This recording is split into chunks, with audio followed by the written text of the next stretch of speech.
कप्तान को रिहा करो, तहरीक शुरू, काफिले रवाना, इस्लामाबाद सील। अडियाला में पहला जलसा, कप्तान की कॉल, लीग हुकूमत के लिए बड़ा खतरा कौन?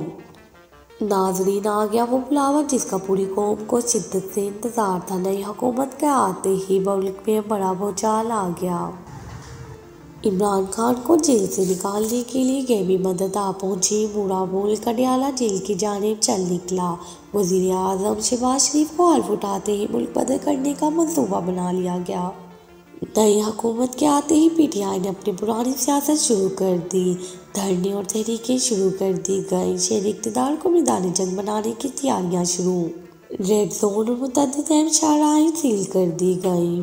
शहबाज शरीफ के लिए वज़ारत उस्मा का पहला ही दिन खतरनाक बन गया। मुल्क की तारीख में पहली बार जेलों में जलसों का इनेकाद। अडियाला जेल में पंडाल सज गया। कप्तान की खिलाड़ियों को कॉल। ऑल शरीफ के लिए बड़ी मुश्किल खड़ी हो गई, लेकिन क्या चचा भतीजी कप्तान की तख्लीक की गई इस मुश्किल से निकल सकेंगे? वज़ारत उस्मा का पहला ही दिन लीगियों पर क्यों भारी पड़ गया? इमरान खान के हवाले से अब किस नई तहरीक को शुरू कर दिया गया है? क्या अब कोई नई तहरीक कामयाब हो सकेगी? इमरान खान का कौन सा खिलाड़ी हुकूमत के लिए खतरा बन रहा है? इन तमाम बड़ी और अहम तरीन न्यूज़ अपडेट्स को इसी वीडियो में 1 बाय 1 डिस्कस किया जाएगा। नाजरीन, साजिशी हुकूमत को खड्डे लाइन लगाने के लिए कप्तान को एक बहुत बड़ा ताउन मिल गया है, जिसके बाद अब इस नई हुकूमत की ईंट से ईंट बजने वाली है। शहबाज शरीफ ने खान को वज़ीर आज़म की कुर्सी से हटाकर न सिर्फ अपने साथ ज़्यादती की, बल्कि नून लीग जैसी सियासी जमात का सियासी मुस्तकबिल भी तारीखियों के हवाले कर दिया। दोस्तों, आज की इस वीडियो में हम वो खबरें भी शेयर करने वाले हैं जिससे आपको अंदाज़ा होगा कि मुल्क के सियासी हालात कहाँ जा रहे हैं, और साथ ही साथ इत्तेहादी टोले के लिए आइंदा 10 रोज़ में कौन सी बड़ी मुश्किलात खड़ी होने वाली हैं, इस पर रोशनी डाली जाएगी। जबकि दूसरी जानिब ये खबरें भी आई हैं कि इमरान खान को जेल से रिहा करवाने के लिए एक बाज़ाब्ता तहरीक शुरू कर दी गई है, जिसकी कामयाबी की पहली कड़ी इस्लामाबाद को सील करना है। लेकिन क्या इस्लामाबाद को बंद करके हुकूमत इमरान खान के आज़ादी की तहरीक को रोक सकेगी? अब की बार खान साहब की ताकत से मिलकर पीडीएम को मजा चखाने वाले हैं। बड़ी खबरों ने तहलका मचा दिया। वीडियो की तफसील में जाने से कबल गुजारिश है कि चैनल को सब्सक्राइब कर लें ताकि हर आने वाली नई वीडियो का नोटिफिकेशन आप तक पहुंचता रहे। नाजरीन, इत्तेहादी सरकार की सरतोड़ कोशिश और नवाज शरीफ की चालबाजी अब खान साहब को इनके मकासद और अज़म से हटा नहीं सकती। जबकि कहने वाले ये भी कह रहे हैं कि पाकिस्तान तहरीक इंसाफ अपने क़याम से अब तक की कमज़ोर तरीन हालत में पहुँच चुकी है और एक बहरानी कैफियत का शिकार है। तहरीक इंसाफ को 8 फरवरी को अवाम की जानिब से बेपनाह हमायत मिली, मगर वो इक़्तिदार में तब्दील ना हो सकी। एक रिपोर्ट के मुताबिक पाकिस्तान तहरीक इंसाफ की क़यादत के एक के बाद एक फैसले ने इन्हें नुकसान पहुँचाया।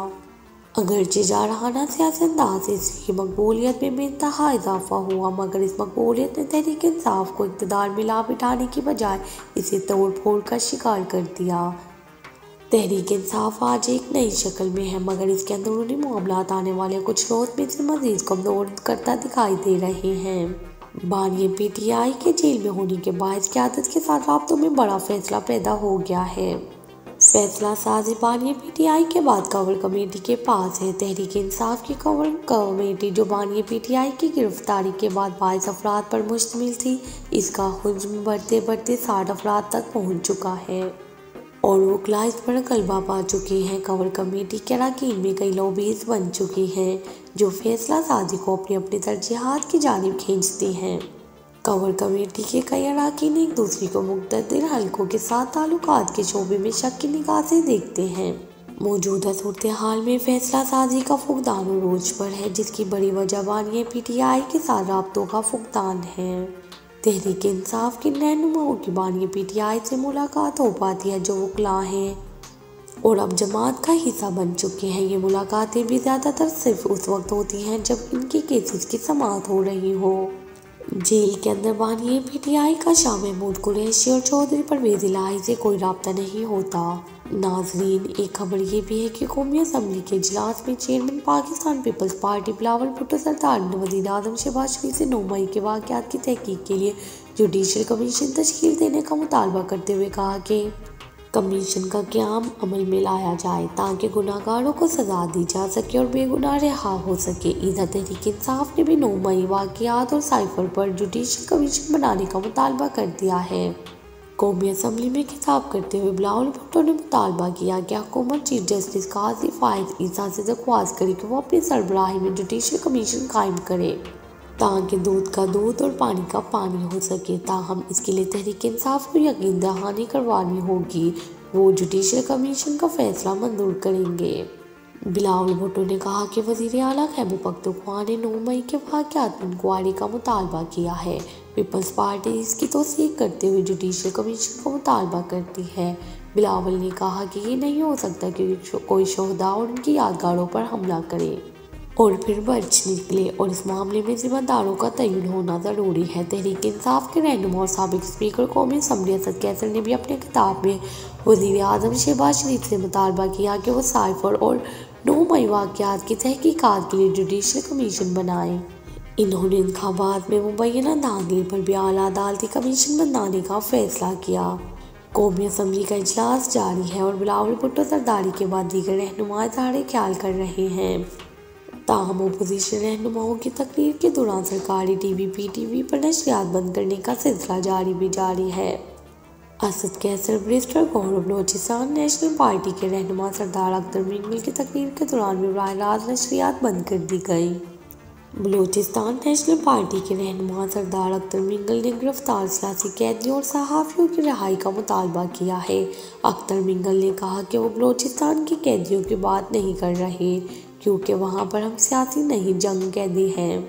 तहरीक इंसाफ के चेयरमैन बैरिस्टर गौहर अली खान ने बिलावल भुट्टो पर सख्त तनकीद करते हुए कहा कि उन्होंने अपने नाना की सियासत दफन कर दी है।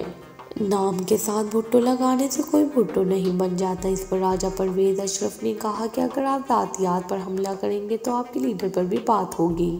Chairman BTI barrister Gauhar Ali Khan ने कहा कि साइफर एक हकीकत है। जिन लोगों ने साजिश से हुकूमत ख़त्म करवाए इनका ट्रायल होना चाहिए ताकि इमरान खान